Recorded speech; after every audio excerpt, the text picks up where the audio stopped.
অপেক্ষাকে আমি আজও ছাড়তে পারিনি। হ্যাঁ, অপেক্ষার কথাই বলছি।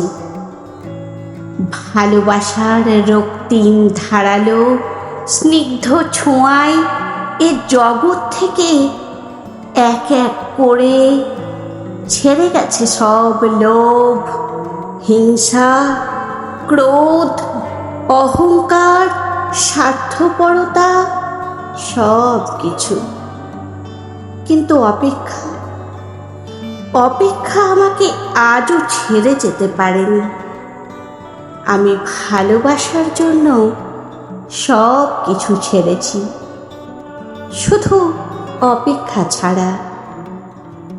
অপেক্ষাকে আমি আজও হৃদয়ের গভীরতম অংশে অবরুদ্ধ করে বেঁচে আছি। অনেকেই বলে অপেক্ষা হচ্ছে শুদ্ধতম ভালোবাসার প্রকাশ। ভালোবাসতে সবাই পারে, কিন্তু সবাই প্রিয়তমার জন্য অপেক্ষা করতে পারে না।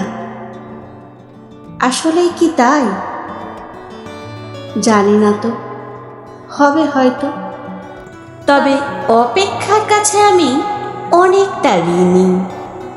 প্রিয়তমার জন্য অপেক্ষা আমাকে পাখির মতো সহজ হতে শিখিয়েছে, শিশুর মতো অরাবিল হতে শিখিয়েছে, আকাশের মতো বিশাল হতে শিখিয়েছে, ফুলের মতো স্নিগ্ধ সুন্দর হতে শিখিয়েছে। অপেক্ষা আমাকে সাগরের নীল জলরাশির মতো গভীর হতে শিখিয়েছে, প্রকৃতির মতো স্বচ্ছ হতে শিখিয়েছে, সোনালি সন্ধ্যায় মায়াবী মৌনতার মতো নিবিড় হতে শিখিয়েছে। শেষ পর্যন্ত অপেক্ষা আমাকে কবিতার মায়াবী অনিন্দ ভুবনের কাছে নিয়ে গেছে। হৃদয়ের মধ্যে প্রতি মুহূর্তে সেই কাজটি করা কি কঠিন, অথচ আমি সেই কাজটি করে যাচ্ছি প্রতি মুহূর্তে। কি নিদারুণ আনন্দের সাথে।